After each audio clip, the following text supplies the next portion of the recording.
Hello, good evening. तो आप सभी को पता है कि हम लोग नंबर सिस्टम यानी चैप्टर नंबर 1 संख्या पद्धति पढ़ रहे थे। काफी सारे कंसेप्ट हम लोगों ने सीख रखा है ना। लास्ट क्लास की अगर मैं बात करूं तो लास्ट क्लास में आपको काफी इंपॉर्टेंट टॉपिक संख्या रेखा यानी नंबर लाइन पढ़ाई गई थी। तो इसके जो भी इंपॉर्टेंट कंसेप्ट थे, एक बार मैं जल्दी जल्दी इंपॉर्टेंट वाले कंसेप्ट रिवाइज करवा दे रहा हूँ, ठीक है। जल्दी जल्दी ध्यान दीजिएगा। जिनकी क्लास मिस भी हो गई थी तो उनको सारी चीजें समझ में आ जाएंगी। नंबर लाइन होता क्या है? नंबर लाइन में आप क्या करते हो, एक लाइन बनाते हो और इस पर सबसे पहले आपको अगर कुछ नंबर लाइन बनाने के लिए बोल दिया जाए तो आप क्या करोगे, सबसे पहले इस पर जीरो ड्रॉ करोगे ना, जीरो दिखाओगे, ठीक है। इसके दाईं तरफ जितने भी पॉजिटिव नंबर है उसको हम लोग लिखते हैं। जो जीरो से बड़ा संख्या है जो पॉजिटिव है, जीरो के दाईं ओर आएगा। तो आप लिखोगे यहाँ पर 1, यहाँ लिखोगे 2, यहाँ पर लिखोगे 3, यहाँ लिखोगे 4 और ये तीर का निशान बना दोगे। ये तीर का निशान बता रहा है कि ये संख्या आगे तक बढ़ते ही जा रही है, ठीक है। जीरो के बाईं तरफ क्या लिखेंगे? जीरो के बाईं तरफ नेगेटिव नंबर को लिखते हैं। तो सिर्फ पॉजिटिव ही नहीं, नेगेटिव नंबर को भी नंबर लाइन पे दिखाया जाता है। आप बोलोगे -1, -2, -3, कुछ इस प्रकार से हम लोग चलते जाएंगे सर, -4 और यहाँ पर भी तीर का निशान बनाओगे जिससे ये पता चले कि बाईं तरफ भी संख्या बढ़ते ही जा रही है ना। दाईं तरफ से बढ़ेगी, बाईं तरफ से भी बढ़ती जाएगी, तो दोनों ही तरफ से अनंत तक बढ़ते जा रहा है, ठीक है। इसके बाद हमने ये सीखा कि जो भी संख्या अगर आप इस तरफ जा रहे हो दाईं तरफ तो संख्या में हमेशा बड़ी होती जाएगी। तो जो भी संख्या दाएं तरफ लिखा हुआ है वो संख्या बड़ी होगी। जैसे 3 बड़ा है, 2 छोटा है ना। 3 और 2 में 3 बड़ा है, 2 छोटा रहेगा।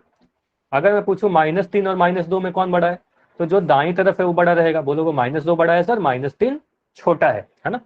तो आप दाईं तरफ जाओगे तो संख्या बड़ी होती जाएगी, आप बाईं तरफ जाओगे तो संख्या छोटी होती जाएगी, ठीक है। ये हमने सीखा था।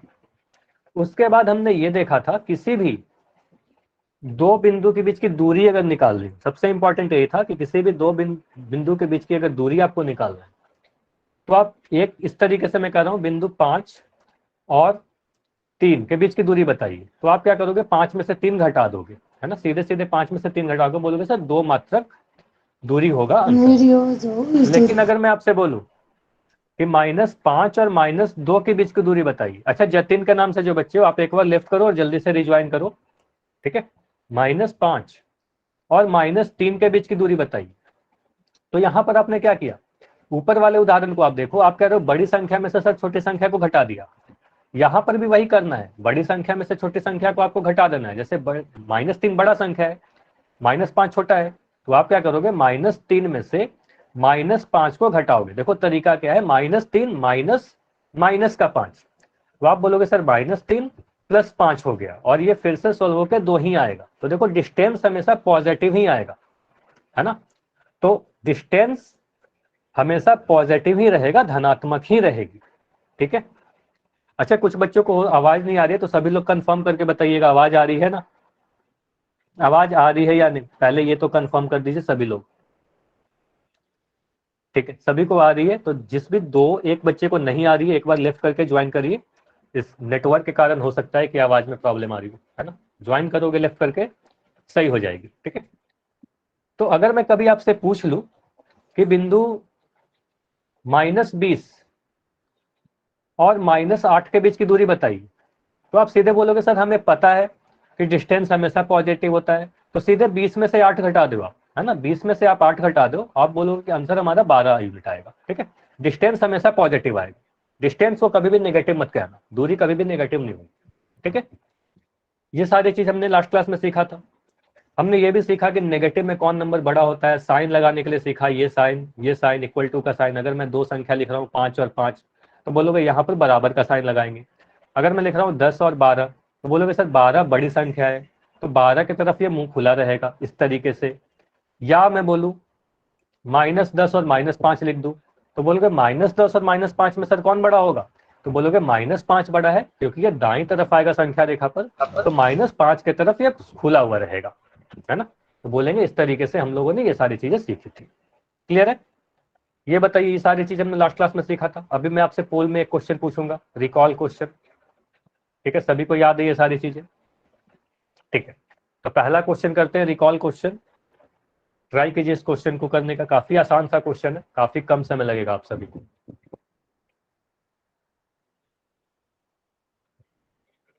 ट्राई करिए। बोला जा रहा है यहां संख्या रेखा पर एक जो है किन दो संख्याओं के बीच में आती है?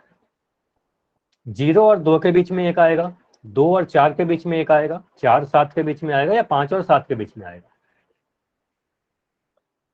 सभी लोग आंसर करें। अगर किसी को भी पोल के बारे में नहीं पता, ऐसे सभी को अब पता होंगी क्योंकि काफी सारी क्लास हो चुकी है, फिर भी मैं बता दे रहा हूं। आपको क्या करना है, 3 डॉट पे क्लिक करना है।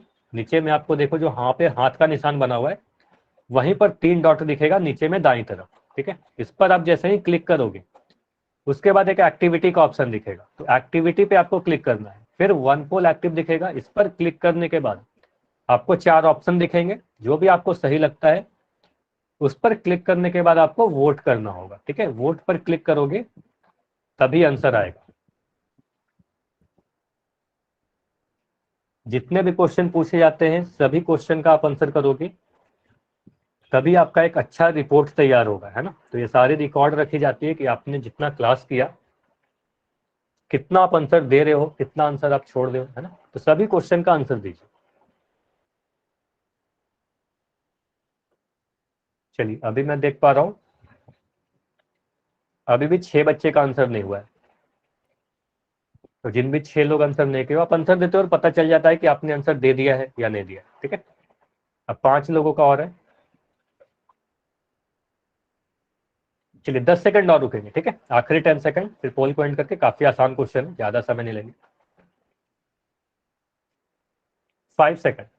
5 4 3 2 1, ठीक है। अभी मैं पोल को एंड कर रहा हूं। बस 1 सेकंड आपको रुकना है। अभी आपका चैट सेक्शन ओपन है, कोई भी डाउट हो तो आप यहाँ पर लिख सकते हो, पूछ सकते हो, ठीक है। अच्छा ये क्वेश्चन तो काफी आसान है, बस ये पूछा जा रहा है कि एक किन दो संख्याओं के बीच में है ना। तो आप नंबर लाइन पे देखोगे सर, यहाँ पर 0 है, यहाँ पर 2 है, और 0 और 2 के बीच में आप 1 लिखोगे। नंबर भी आप लिखते हो तो 0 1 2 इस तरीके से लिखते हो, तो 0 से बड़ा है, 2 से छोटा है, तो 1 जो होगा 0 और 2 के बीच में होगा, है ना। सभी के सही भी थे, 0 और 2 के बीच में होगा, 0 से बड़ा 2 से छोटा, है ना। तो ये तो सभी के आंसर सही थे, काफी आसान भी क्वेश्चन था। आगे बढ़े तो आज के पहले टॉपिक को करते हैं, ठीक है। आज हमें क्या पढ़ना है? देखो आज जो आपका टॉपिक है ये काफी इंपॉर्टेंट है, वेरी इंपॉर्टेंट कहूंगा, तो काफी ध्यान से आपको सीखना है। आगे की क्लास में काफी बार आपको यूज आएगा, है ना। तो ये काफी इंपॉर्टेंट है। क्या है? फ्रैक्शन, भिन्न, ठीक है। तो भिन्न क्या होता है, फ्रैक्शन क्या होते हैं, इसके बारे में हम लोग अभी सीखेंगे, ठीक है। तो ध्यान से समझिएगा एक एक चीज। देखो ऐसे मैं कह रहा हूं कि आपके पास मान लो एक रोटी है, ठीक है। ध्यान से समझिएगा, एक रोटी है, इसको 2 भाइयों में बांटना है। कैसे बांटना है? बराबर बराबर हिस्सों में बांटना है, ठीक है। बराबर हिस्सों में बांटना है। मान लो अगर मैं ये चीज नहीं बोलूं बराबर, तो आप कहोगे एक रोटी था सर, मैं इसे इस तरीके से तोड़ दिया, एक भाई को मैं ये दे दिया, दूसरे भाई को ये दे दिया, ठीक है। तो ऐसा नहीं करना है, 2 बराबर हिस्सों में बांटना है, ठीक है। तो अगर 2 बराबर हिस्सों में आप अगर बांटोगे तो आप क्या करोगे, कुछ इस प्रकार से एक लाइन ड्रॉ करोगे, है ना। इसे बीच से इस तरीके से तोड़ोगे, ठीक है। इस तरीके से आपने तोड़ दिया रोटी को। अब यहां पर ये रोटी 2 भाग में बट गए। एक को मैं इस तरीके से रंग रहा हूं, ठीक है। एक ब्लू पार्ट, है ना, ऊपर वाला भाग दिख रहा है, ठीक है। एक भाग आपको रेड कलर का दिखेगा, ठीक है, ये वाला भाग। 2 हिस्से सभी को दिख रहे हैं, ठीक है, 2 हिस्सों सभी को दिख रहे हैं। मान लो हमारे पास जो 2 भाई हैं उनके नाम है ए और बी, ठीक है। ए और बी 2 लोगों के नाम है। मैं कह रहा हूं ये वाला जो हिस्सा है मैं ए को दे दिया, ठीक है। ये वाला जो ऊपर वाला हिस्सा है मैं ए को दे दिया, ठीक है। नीचे वाला जो हिस्सा है ये मैंने बी को दे दिया। आप क्या बोलोगे, ए को कितना रोटी मिला? अगर मैं आपसे पूछूं कि ए को कितना रोटी मिला, तो आप बोलोगे सर ए को आधी रोटी मिली, है ना। आधा मिला कि नहीं मिला, ये क्लियर है, सभी लोग बोलेंगे आधा रोटी मिला। बी को कितना मिला? बी को भी आधा मिला क्या? बी को भी आधा मिला, ठीक है। बी को भी आधा रोटी मिला, ठीक है।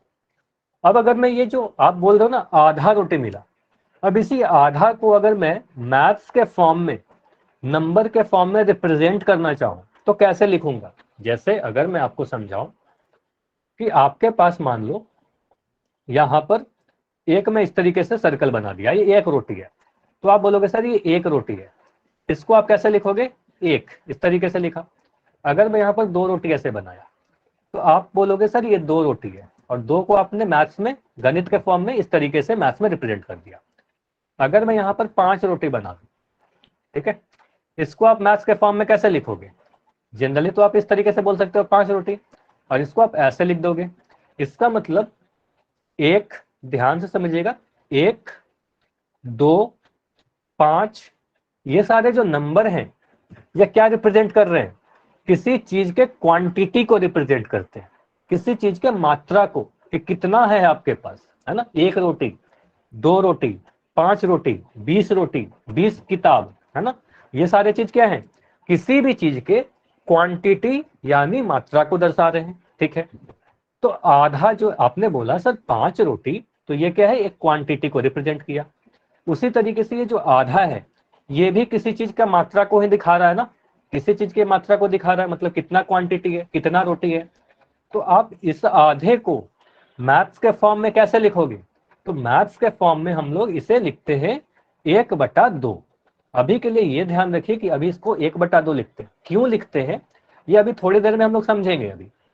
अभी ये याद कर लो कि आधे को हम लोग लिखते हैं 1/2। ये क्लियर हुआ। तो मुझे बताइए, ये बताइए अगर मैं बी के लिए पूछूं कि बी को कितना रोटी मिला, बी को कितना रोटी मिला, तो इसको आप कैसे लिखोगे। अच्छा, सोहिल के नाम से जो बच्चे हो आप फिर से रिज्वाइन करो लेफ्ट करके। मैं कई बार बता चुका हूं कि अगर आवाज में प्रॉब्लम हो रही है तो एक बार लेफ्ट करिए, ज्वाइन करिए। ठीक है, तो आप बोलोगे यहां पर बी को भी 1/2 मिला, क्योंकि ऊपर वाले को भी आधा मिला, ए को, बी को भी आधा मिला, तो आप बोलोगे 1/2 1/2 मिल गया। इतना क्लियर है सभी को कि 1/2 क्या है, आधा को ही लिखने का तरीका है। ठीक है, तो आधे को ही आप लिखते हो 1/2 रोटी ए को मिला और 1/2 रोटी बी को मिला। क्लियर है। ठीक है, अब यहां पर हम लोग और डिटेल में समझते हैं कि 1/2 क्यों कहा जा रहा है इसे, है ना, 1/2 क्यों कहा जा रहा है, अभी आपको यह समझना है। देखो ये 1/2 क्या है, इसका मतलब ये होता है कि किसी एक रोटी को आपने कितने हिस्सों में बांटा। आप बताओ इस रोटी को आपने कितने हिस्सों में बांटा, एक हिस्सा ये हुआ, दूसरा हिस्सा ये हुआ, तो आपने 2 हिस्सों में बांट दिया, है ना। तो अगर एक चीज को 2 हिस्सों में बांटा तो प्रत्येक भाग को, है ना, दोनों ही भाग को 1/2 कहेगी। तो आप बोलोगे ऊपर में जो एक दिख रहा है ये दिख रहा है कि टोटल कुल कितने चीज थे, है ना, नीचे में जो 2 दिख रहे हैं इसको कितने हिस्सों में बांटा गया, है ना, कितने हिस्से में बांटा गया। ठीक है, तो आप बोलोगे 1/2। क्लियर हुआ। इसका मतलब 1/2 क्यों है, 2 में से एक भाग, या आप ऐसे भी कह सकते हो कि हमारे पास कुल कितने हिस्से थे, एक हिस्सा ये हुआ, दूसरा हिस्सा ये हुआ। अगर मैं पूछ रहा हूं ए को कितना रोटी मिला, आप बोलोगे कितना हिस्सा मिला, एक को एक हिस्सा मिला, कितने टोटल कितने हिस्से थे ये बताइए, कुल कितने हिस्से थे, तो कुल 2 हिस्से थे, तो आप बोलोगे 2 हिस्सा। बी को कितना मिला, अगर मैं पूछ रहा हूं बी को कितना मिला, तो बी को बोलोगे कि सर एक हिस्सा मिला कुल 2 हिस्सों में से, कुल 2 हिस्सों में से एक हिस्सा मिला। क्लियर हुआ, क्लियर हुआ। अगर मैं बोलूं बी को एक मिला तो ये गलत हो जाएगा ना, एक का मतलब क्या हुआ, एक पूरा रोटी मिला, तो ऐसा तो नहीं मिल रहा, है ना, आपको एक हिस्सा मिल रहा है, 2 हिस्सा में से एक हिस्सा। और यहां पर इंपॉर्टेंट क्या है, दोनों ही जो हिस्से हैं, ये ध्यान दीजिएगा, जो भी दोनों हिस्से हैं बराबर होने चाहिए। तो दोनों हिस्सों क्या होने चाहिए, बराबर बराबर होने चाहिए, पहला हिस्सा और दूसरा हिस्सा, तभी बोलेंगे आधा आधा। मुझे बताइए अगर मैं इस तरीके से, मान लो एक रोटी है, इसको मैं इस तरीके से 2 हिस्सों में बांट दिया, इस वाले हिस्सों को मुझे बताइए 1/2 आप बोलोगे क्या, इसे 1/2 बोलेंगे क्या, यस या नो, ये बताइए। आप इसे 1/2 नहीं बोलोगे, क्यों, क्योंकि ये दोनों जो हिस्से आपको दिख रहे हैं ये बराबर नहीं दिख रहे, ये दोनों हिस्से जो हैं बराबर नहीं दिख रहे, तो दोनों हिस्से जब बराबर होंगे तभी 1/2 होगा। क्लियर है, इतनी बातें क्लियर है।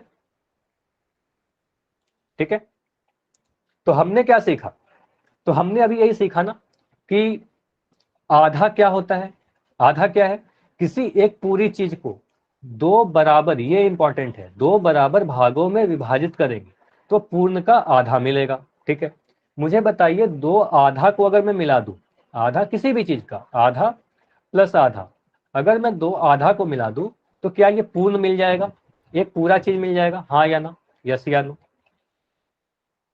दो आधे को मिलाकर एक पूर्ण बन जाएगा।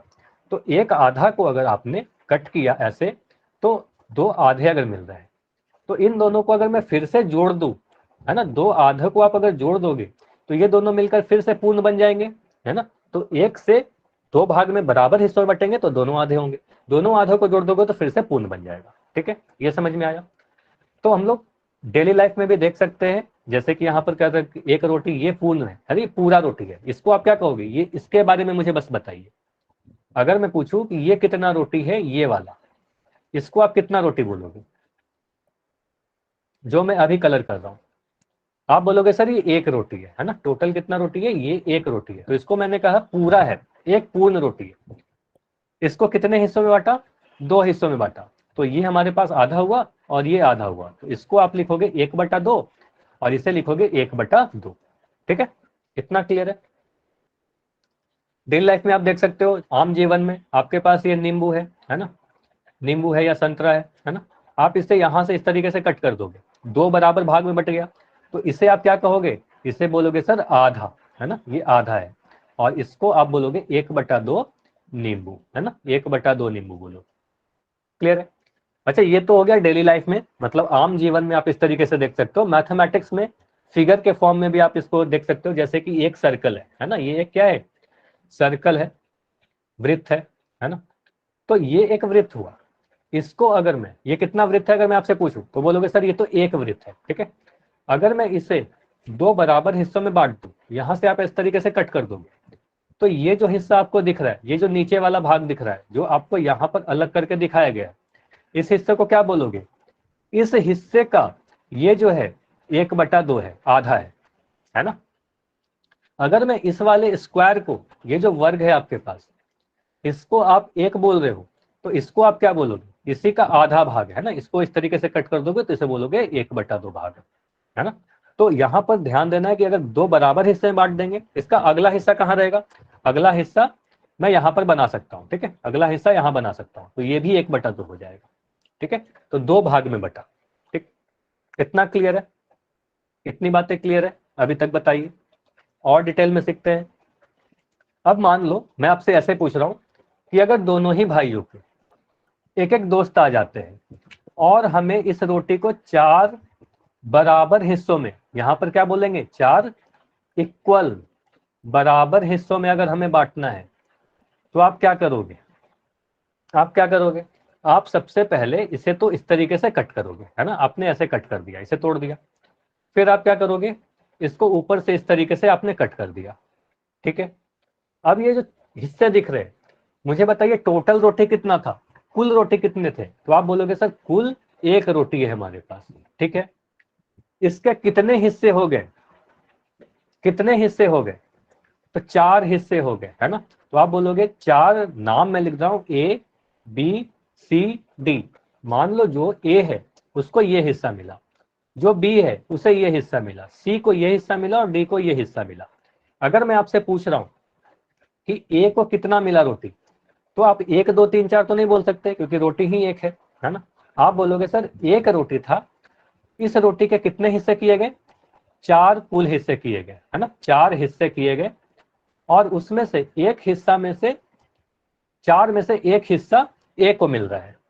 ए को कितना मिला है, ए को बस ये वाला भाग मिला है ना, ए को बस ये वाला भाग मिला है जिसको मैं अभी काले कलर से रंग रहा हूं। ठीक है, तो यह क्या कहोगे कि चार हिस्से में से एक हिस्सा ए को मिला है। ठीक है, या एक चीज को चार बराबर भागों में बांटा गया है, उसमें से एक हिस्सा ए को मिला। ठीक है, अगर मैं आपसे पूछूं कि डी को कितना मिला है, डी को कितना मिला है, डी को कितना मिला, तो आप बोलोगे डी को भी तो उतना ही मिला, सभी को बराबर बराबर मिले, है ना। तो डी को भी 1/4 मिला, है ना, 1/4 मिला। क्यों, क्योंकि आप देखोगे कि चार हिस्से थे कुल, चार हिस्से में से एक हिस्सा ए डी को भी मिला, है ना, चार बराबर हिस्सों में से। बी को कितना मिला, तो बी को भी 1/4 मिला और सी को भी 1/4 मिला। तो अगर किसी एक चीज को 4 बराबर हिस्सों में बांटेंगे, है ना, तो सभी को कितना कितना मिलेगा, सभी को 1/4 मिल जाएगा। क्लियर हुआ? ये क्लियर हुआ सभी को?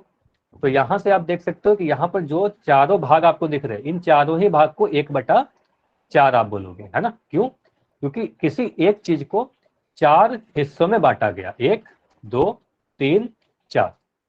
क्लियर है ये सारी चीज? ठीक है। यहां पर आप ये ध्यान दीजिएगा कि 1/4 आप अगर लिख रहे हो, ऊपर में आप क्या लिखते हो, ऊपर में आप लिखते हो जिसकी भी आप बात कर रहे हो, है ना। इसको आप बोल सकते हो, ऐसे भी कह सकते हो सर 1/4 मिला, है ना, ये भी ध्यान दीजिएगा। 1/4 रोटी मिला, और 1/4 को ही 1/4 कहते हैं। ठीक है, 1/4 को 1/4 कहते हैं।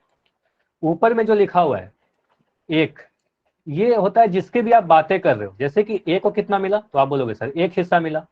नीचे क्या लिखते हैं, कुल कितने हिस्से हैं, है ना, कुल कितने हिस्से हैं ये बताया जा रहा है ना। तो नीचे हमेशा क्या रहेगा, कुल कितने हिस्से हैं, तो बोलोगे 4 हिस्से थे, कुल 4 हिस्से में ए को 1 हिस्सा मिला। ठीक है, क्लियर है? इतना बताइए। अगर मैं बोलूं इस तरीके से, इसको समझिएगा।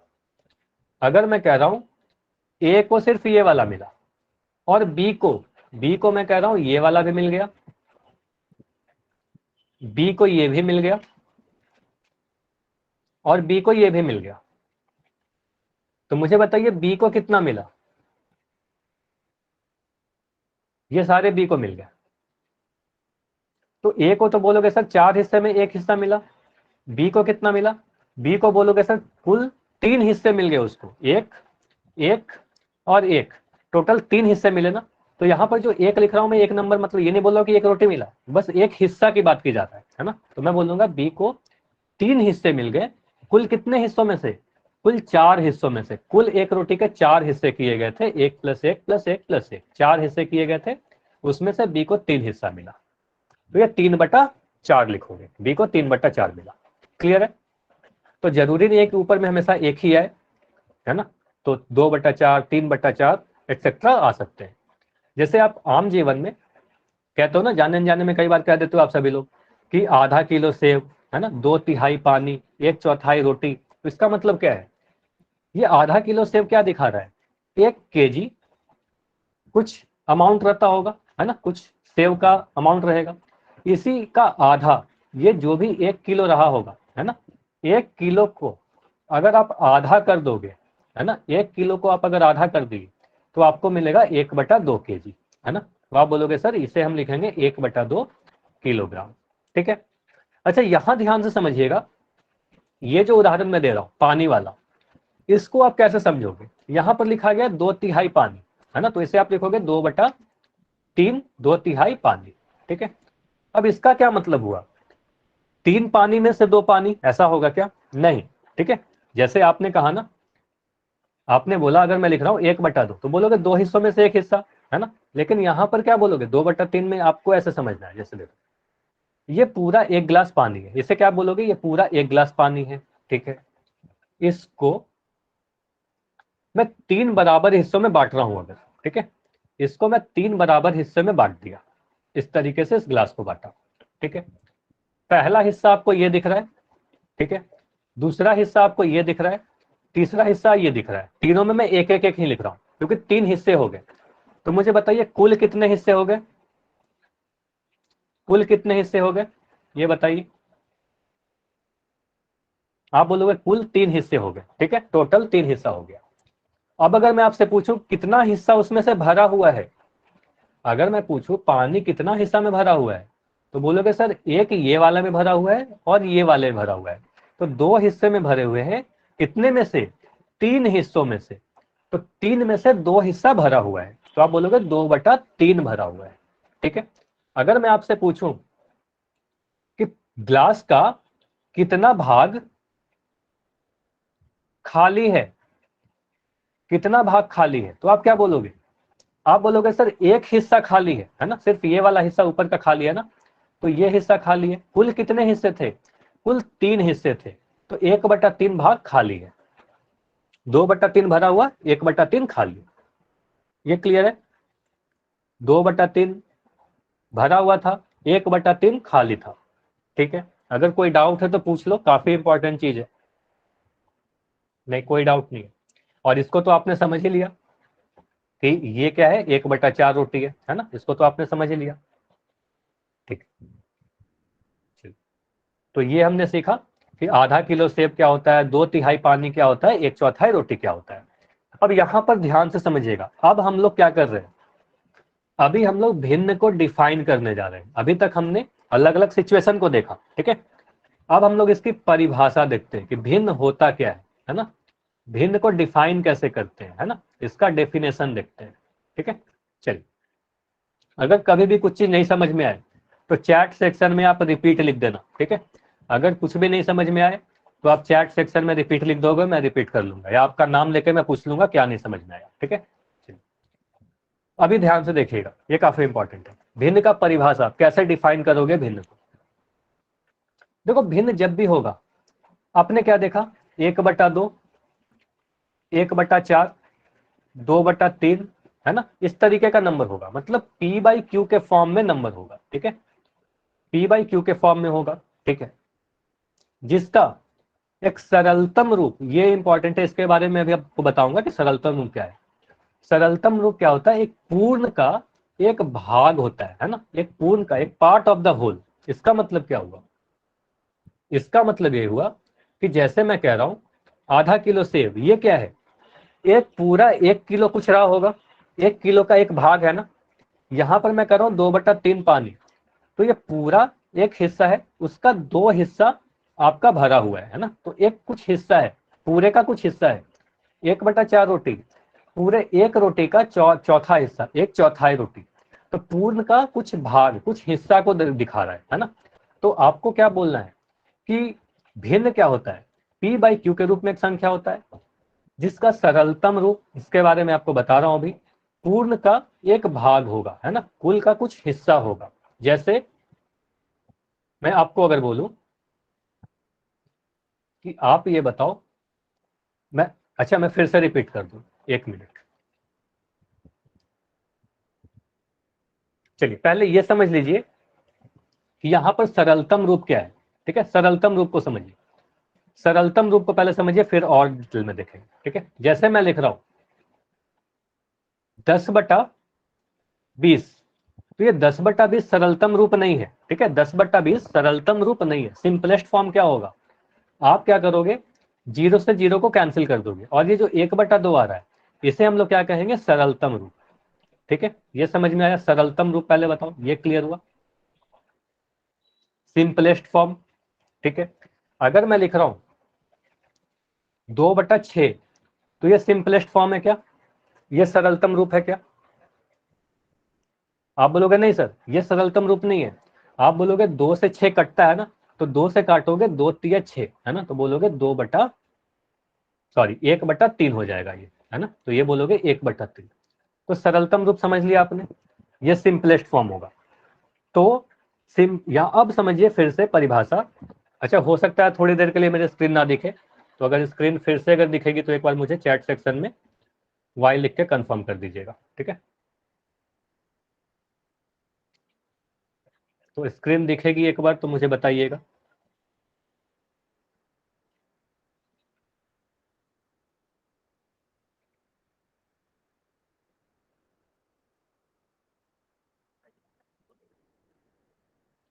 ठीक, अब दिख रही है सभी को, ठीक। हाँ, तो इसको समझते हैं। तो यहां पर मैं आपको क्या बता रहा था, फिर से रिपीट कर रहा हूं, P/Q रूप की संख्या, जिसका सरलतम रूप क्या होता है, पूर्ण का कुछ हिस्सा होता है। जैसे मैं कह रहा हूं एक रोटी था, ठीक है, ये पूर्ण रोटी हो गया, ठीक है। अब इसका मैं कह रहा हूं, अगर इस वाले भाग को मैं कह रहा हूं ये रोटी, ये आधा है ना, ये आधा है, इसको आप कहोगे 1/2, तो ये P/Q के रूप में है ना, ये P/Q के रूप में है। ये आधा रिप्रेजेंट क्या कर रहा है, ये पूरे रोटी का कुछ हिस्सा रिप्रेजेंट कर रहा है कि नहीं कर रहा, मुझे बताइए। पूर्ण का कुछ भाग रिप्रेजेंट कर रहा है ना, पूर्ण का कुछ भाग रिप्रेजेंट कर रहा है, तो यही बोला जा रहा है, ठीक है। अब समझ में आया कि पूर्ण का कुछ भाग को रिप्रेजेंट करेगा, कुछ हिस्से को रिप्रेजेंट करेगा, P/Q के फॉर्म में होगा।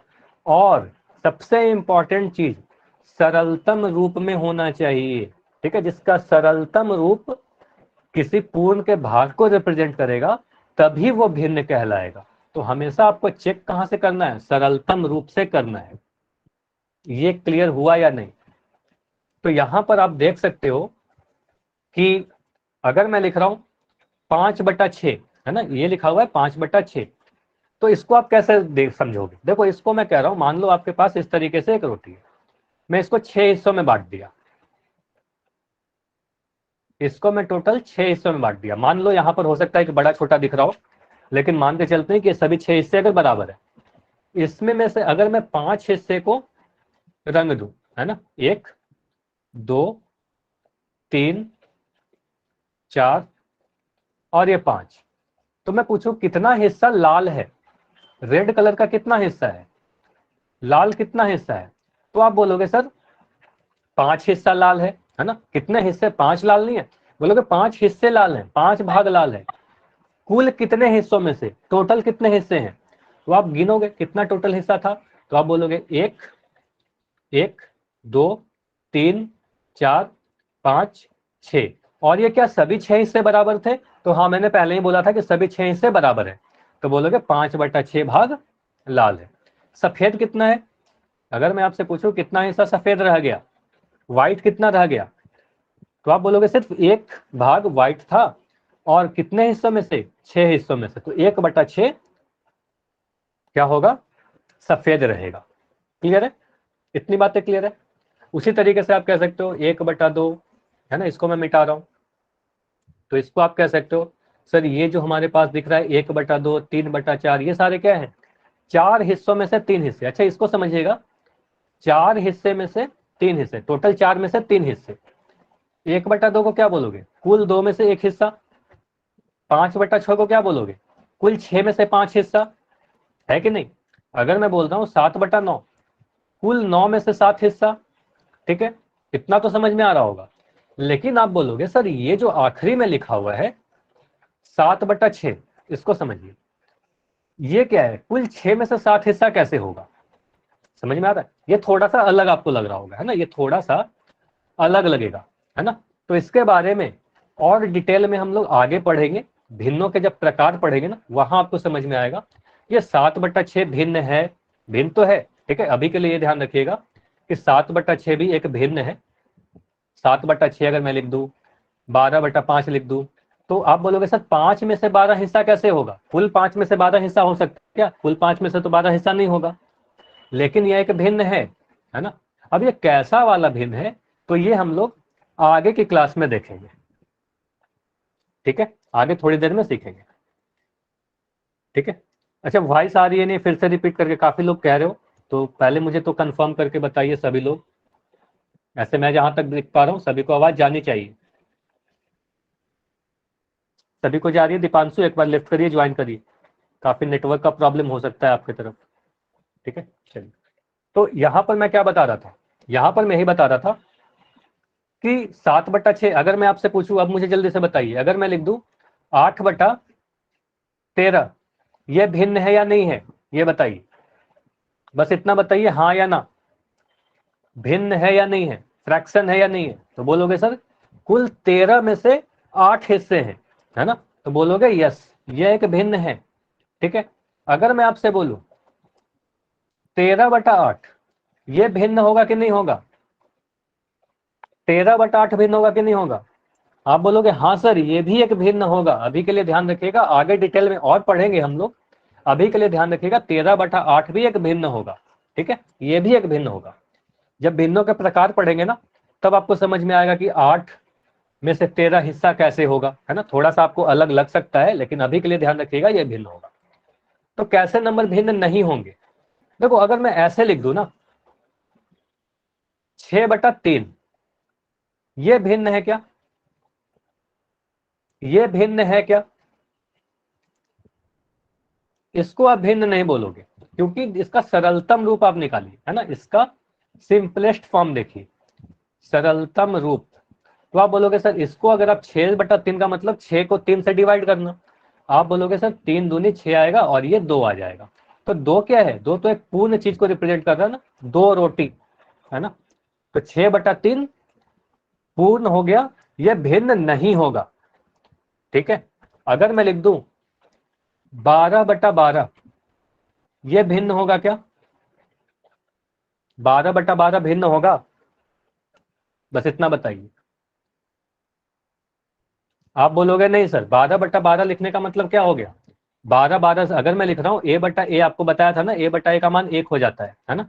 तो आपको बोलोगे 12/12 कैंसिल होकर सरलतम रूप इसका 1 आ जाएगा। तो ये तो 1 आ गया ना, ये तो पूर्ण आ गया है ना, ये पूर्ण आ गया, ये भिन्न नहीं है ना, ये भिन्न नहीं है। क्लियर हुआ? तो मुझे और क्वेश्चन में दे रहा हूं, जल्दी से मुझे बताइए।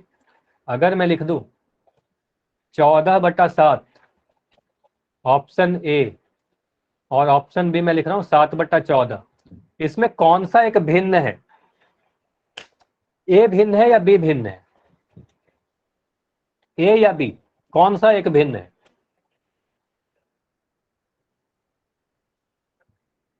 तो आप बोलोगे बी वाला जो भिन्न है ना, बी वाला जो है वो एक भिन्न है, क्योंकि 14/7 को आप क्या लिखोगे?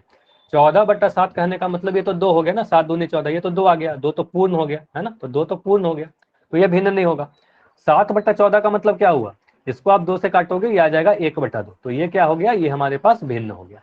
ठीक है, ये भिन्न है। मुझे बताइए, अगर मैं लिख दूं 12/8, ये भिन्न है क्या? 12/8 एक भिन्न है क्या? जल्दी से बताइए। आप बोलोगे यस सर, 12/8 एक भिन्न है। क्यों? आप इसको अगर सोल्व करोगे है ना, 4 से मैं ऊपर और नीचे काट रहा हूं, तो बोलोगे 4 दूनी 8, 4 तिया 12, ये आ गया 3/2, और 3/2 सिंपलेस्ट फॉर्म है, ये पूर्ण नहीं है, तो ये एक भिन्न होगा है ना, तो ये एक भिन्न है। क्लियर हुआ ये सारी चीजें, हाँ या ना, ये बताइए। ये सारी चीजें क्लियर है तो एक बार यस लिखिए। अगर कोई भी डाउट है तो एन लिख सकते हो और अपना डाउट भी पूछ सकते हो। तो अभी मैं क्वेश्चन दे रहा हूं, सभी लोग आंसर कहाँ करेंगे? पोल सेक्शन में आंसर करेंगे। तो मुझे बस इतना बताइए। अच्छा, हो सकता है फिर से मेरी स्क्रीन ना दिखे, ठीक है, तो फिर से अगर स्क्रीन दिखेगी तो मुझे बताइएगा, थोड़ी देर आपको वेट करनी है।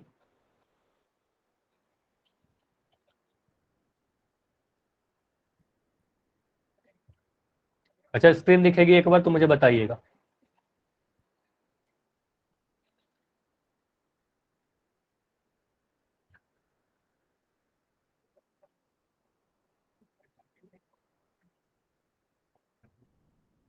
अभी दिख रही है सभी को स्क्रीन?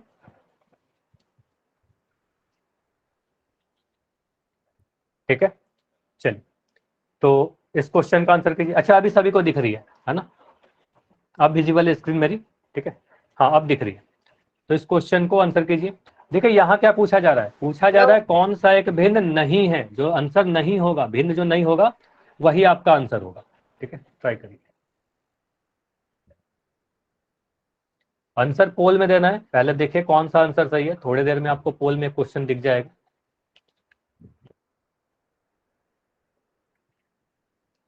कौन सा एक भिन्न नहीं है, जो भिन्न नहीं होगा वही आंसर है। सभी ऑप्शन को मैं लिख दे रहा हूं यहां पर। ये 1/2 है, ये 5/7 है, ये 4/4 है, और ये 8/6। तो अगर कभी भी ऐसा लिखा रहा है ना 1/2, तो इसका मतलब ये है कि 1/2 लिखा हुआ है।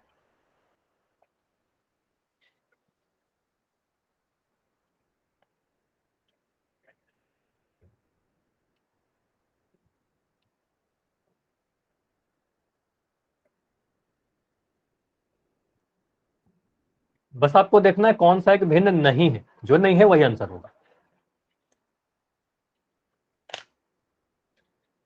Which of the following is not a fraction? अच्छा,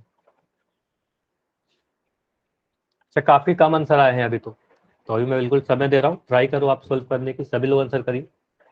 अच्छा, इस क्वेश्चन में भी आपको कुछ सोल्व नहीं करना है, ठीक है, आपको कॉपी पेन की जरूरत नहीं है। आप बस देखो उसको, और देख कर एनालाइज करो कि कौन सा सही है, कौन सा भिन्न नहीं है। जो भिन्न है वो तो आंसर नहीं होगा, जो भिन्न नहीं है वही आंसर होगा।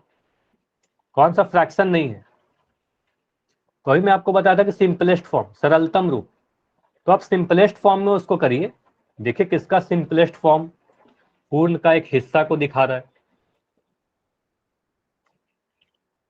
हमेशा डिसाइड क्या करोगे? सिंपलेस्ट फॉर्म से, सरलतम रूप से ही डिसाइड करोगे आप। इतना क्लियर है? ट्राई करो जल्दी से।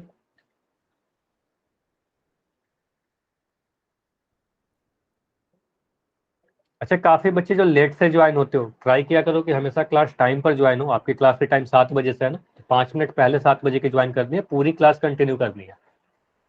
ठीक है, आप अगर कम से कम 45 मिनट क्लास करते हो तभी अटेंडेंस लगती है ना। तो हर 5 मिनट पे देखा जाता है कि आप क्लास में प्रेजेंट हो या नहीं।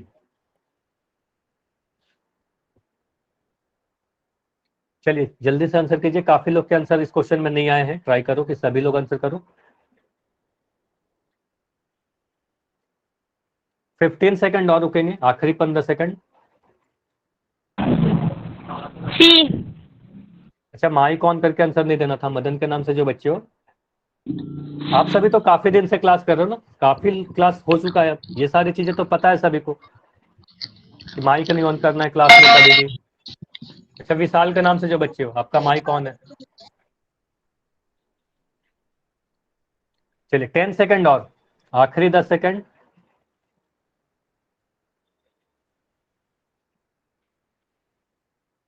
5 सेकंड।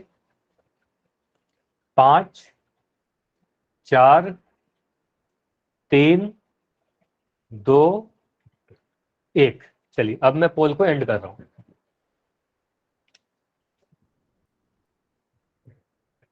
अच्छा, इस क्वेश्चन में सभी के आंसर नहीं आए हैं, ऐसा क्यों? सभी के आंसर आना बहुत जरूरी है, ठीक है, तभी आपकी एक अच्छी रिपोर्ट बनेगी। सभी लोग आंसर किया करो, ठीक है। चलिए, यहां पर बोला जा रहा है कौन सा एक भिन्न नहीं है। तो आपको कई बार बताया जा चुका है, 1/2 क्या है? पूर्ण के आधे भाग को दिखा रहा है ना, 2 में से एक हिस्सा।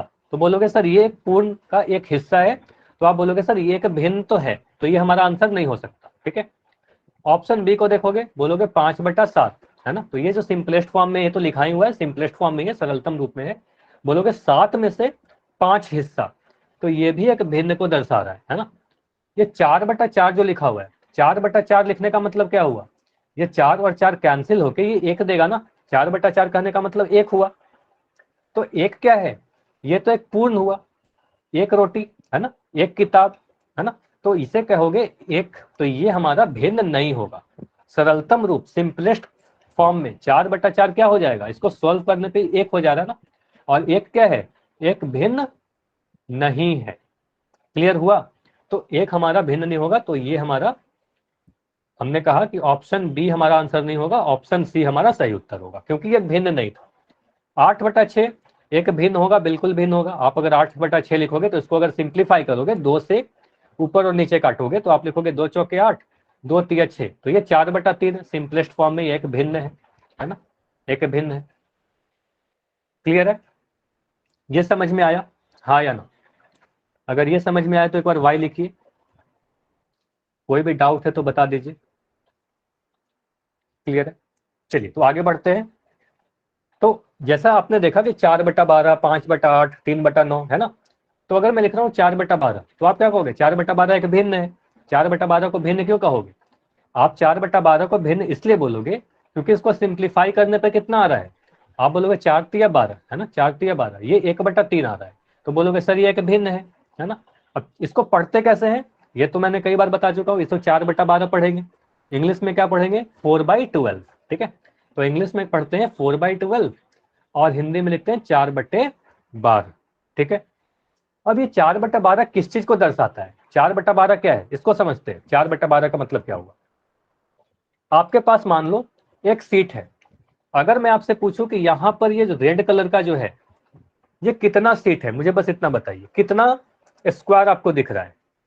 आप बोलोगे एक, है ना, एक स्क्वायर दिख रहा है, ठीक है।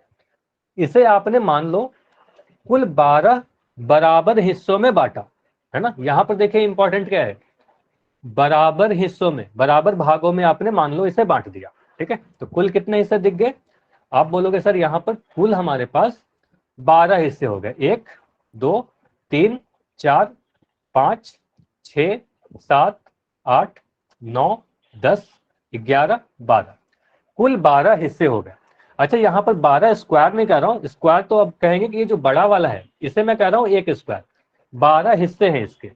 अगर मैं इसमें 4 हिस्सों को रंग दूं, ठीक है, अगर मैं कह रहा हूं इसमें से मैं कोई भी 4 हिस्सों को रंग रहा हूं, ठीक है, ये मैं रंग दिया, ये हिस्से को मैं रंग दिया, इस हिस्से को मैं रंग दिया और इस हिस्से को मैं रंग दिया, तो मैं आपसे पूछूं अगर कि ब्लू कलर का कितना हिस्सा है, ब्लू कलर का जो भी रंगा हुआ है उसे आप कैसे रिप्रेजेंट करोगे? आप बोलोगे, अच्छा 4 नहीं बोल सकते, आप बोलोगे 4 हिस्सा रंगा हुआ है, कुल कितने हिस्से हैं, कुल कितने हिस्से हैं? तो बोलोगे कुल 12 हिस्से हैं सर, इसको हमने 12 हिस्सों में डिवाइड किया था, है ना। तो कुल ब्लू कितना है, 12 में से 4 हिस्सा, है ना, 12 में से 4 हिस्सा। अगर मैं आपसे पूछूं कि लाल कलर का कितना हिस्सा है, रेड कलर का कितना हिस्सा है, तो आप क्या बोलोगे? रेड कलर का कितना हिस्सा है? आप बोलोगे 8 हिस्सा रेड है ना, 8 हिस्सा रेड है, कुल कितने हिस्से हैं, 12 में से, है ना, तो 8/12 का, ठीक है। तो आप कहोगे कि जो ब्लू वाला भाग दिख रहा है ना, ब्लू वाला भाग को आप लिखोगे 4/12। जो रेड वाला भाग दिख रहा है ना, ये जो रेड वाला भाग आपको दिख रहा है, तो इस रेड वाले भाग को आप लिखोगे 8/12। इतना क्लियर है? ये समझ में आया? ये बताइए, ठीक है। तो कभी भी आपने क्या देखा, हमने भिन्न को P बाई क्यू के फॉर्म में लिखा ना, P बाई क्यू के फॉर्म में लिखा, तो ऊपर में जो नंबर लिखा हुआ है इसे आप लोग कहते हो अंश, क्या कहते हैं, अंश, न्यूमरेटर, ठीक है। नीचे में जो नंबर लिखा हुआ है उसे क्या कहते हैं, हर, यानी डिनोमिनेटर, ठीक है। तो अंश क्या दिखा रहा है, हर क्या दिखा रहा है, ये बहुत इंपॉर्टेंट है। तो अंश क्या दिखाता है, जिस भी हिस्से की आप बात कर रहे हो, जिसके भी आप बात कर रहे हो वो अंश होगा। और हर क्या दिखाएगा, कुल कितने हिस्से हो गए वही हर दिखाएगा।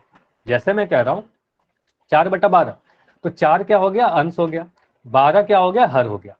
तो मुझे बताइए अगर मैं लिख दूं 5/9, तो इसमें मुझे बताइए अंश क्या है, यानी न्यूमरेटर कितना है, न्यूमरेटर को शॉर्ट में एनआर लिखा जाता है, न्यूमरेटर कितना है, तो आप बोलोगे ऊपर वाले को न्यूमरेटर कहते हैं 5। P बाई क्यू के फॉर्म में ये जो P रहेगा ऊपर में जो रहेगा ये न्यूमरेटर रहेगा, अंश रहेगा। जो नीचे में रहेगा वो नीचे वाले को आपको होगा डिनोमिनेटर यानी हर, ठीक है। तो 5 हमारा अंश हो गया। हर क्या हो गया, आप बोलोगे हर कितना है, डिनोमिनेटर कितना है, 9। क्लियर है? ठीक है। तो ये तो काफी आसान है कि अंश कौन सा है, हर कौन सा है, ये तो सभी लोग कर लेंगे। लेकिन अगर मैं आपसे पूछूं कि 4 अगर मैं 7 लिख रहा हूं, तो 4 क्या है, अंश क्या दिखा रहा है, न्यूमरेटर क्या दिखा रहा है, जिस भी हिस्से की आप बात कर रहे हो वो अंश दिखा रहा है। 7 क्या दिखाएगा, कुल कितने हिस्से में बांटे गए, कुल हिस्सों की संख्या दिखाती है ये, ठीक है, कुल कितने हिस्से हैं। उदाहरण के तौर पर अगर मैं आपसे बोलूं कि आपके पास एक इस तरीके से मैं सर्कल बनाया, ठीक है, मैं कह रहा हूं ये एक पिज्जा है ना, सभी ने पिज्जा खाया है, ठीक है। तो इस पिज्जा को मैं टोटल 8 हिस्सों में डिवाइड कर रहा हूं, ठीक है, ठीक है, टोटल 8 हिस्सों में भागों में बांट रहा हूं। मान के चलिएगा कि ये सारे 8 हिस्से बराबर हैं, ठीक है। हो सकता है फिगर में आपको बड़ी छोटी दिख जाए, लेकिन मानिए कि सारे हिस्से बराबर है। इसमें से मैं कुछ हिस्सों को कलर कर रहा हूं, ठीक है, इसमें से मैं इस वाले को हरा किया, इस वाले को हरा किया, ठीक है, 3 हिस्सों को मैं लाल कर रहा हूं,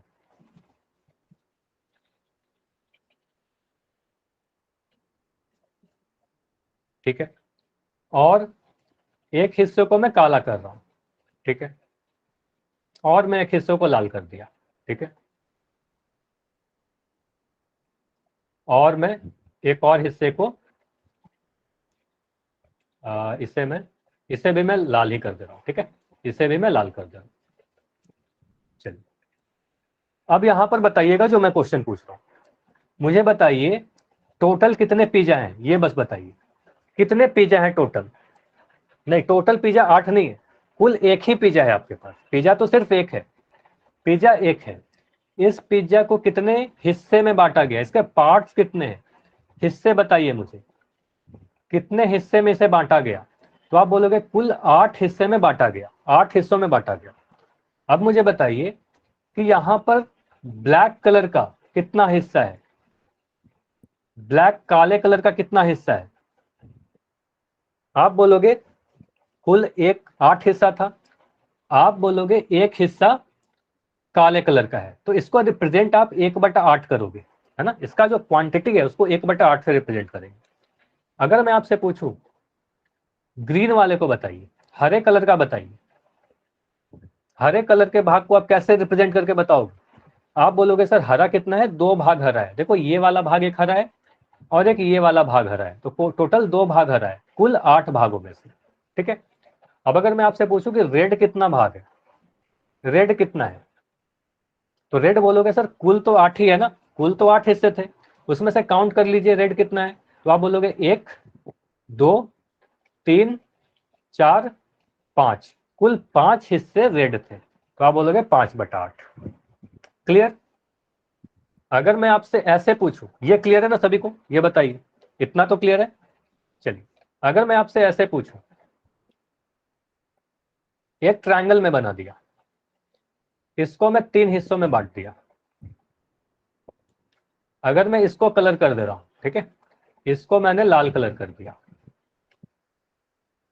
इसको मैंने ब्लू कलर कर दिया, ठीक है, और इसको मैंने फिर से लाल कलर कर दिया।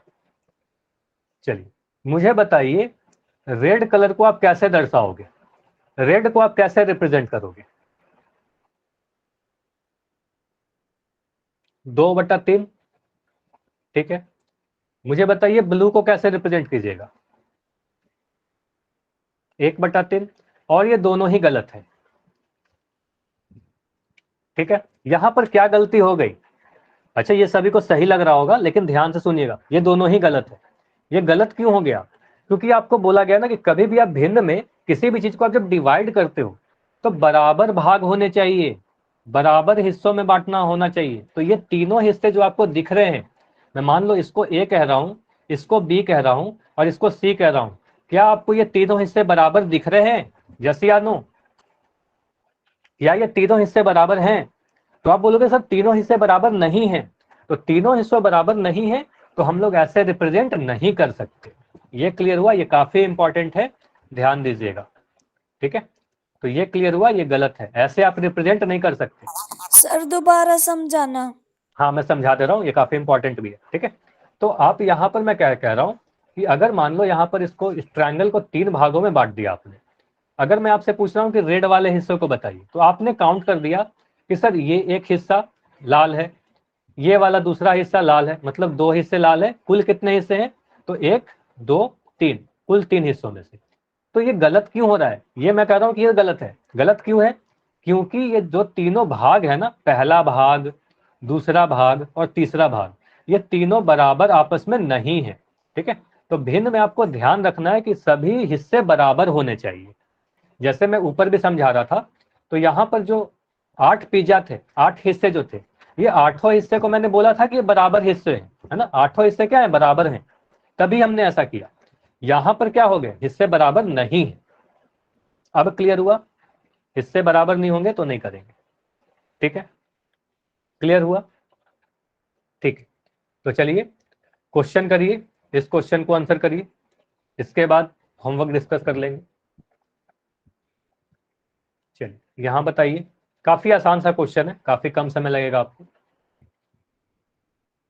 7/8 में पूछा यही जा रहा है, यहां लिखा गया है 7/8 में, ये 7 है, ये 7 क्या है? भिन्न है क्या 7? हर है, पूर्ण है या अंश है, न्यूमरेटर है, होल है, डिनोमिनेटर है या फ्रैक्शन है? सिर्फ 7 की बात की जा रही है, 7 क्या है, ठीक है।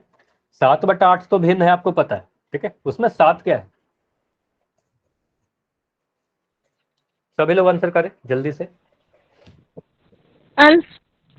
अच्छा माइक ऑन करके नहीं आंसर बताना है, मदन मैंने आपको लास्ट बार में बोला था, तो हो सकता है कि अगर आप इस तरीके से बार बार क्लास डिस्टर्ब करोगे, आपको पता है क्लास की रिकॉर्डिंग हो रही है ना, तो आपका आ जाएगा नाम डिस्टर्बेंस में, है ना।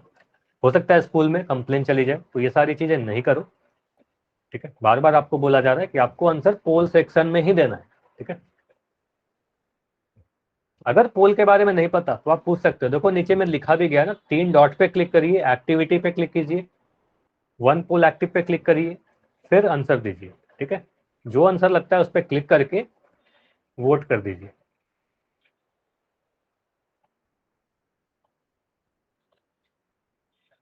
देखिए 7/8 में 7 भिन्न है क्या, हर है, पूर्ण है या अंश है?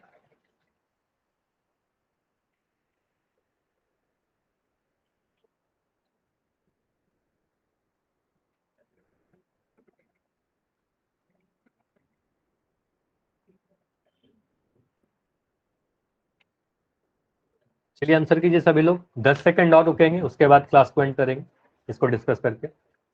आखिरी 10 सेकंड और है। 5 सेकंड और। 5 4 3 2 1। चलिए अब मैं पोल को एंड कर दे रहा हूं। देखिए यहां पर आपको बताया गया था ना, कभी भी आपको पास अगर P/Q के फॉर्म में है तो P को क्या करते हैं, ऊपर वाले को अंश, ठीक है, नीचे वाले को हर, है ना। तो आप बोलोगे 7/8 में 7 ऊपर है ना, तो ऊपर वाला है तो ये अंश है यानी न्यूमरेटर है, तो हम बोलेंगे ऑप्शन नंबर डी हमारा सही है। ठीक है, ये क्लियर है सभी को, हाँ या ना? ठीक है, अगर ये सारी चीजें क्लियर है तो आज की क्लास इतना ही रखेंगे। अभी आपको होमवर्क नोट करना है, इसके बाद अगली, इसके आगे की चीज हम लोग अगले क्लास में करेंगे, है ना।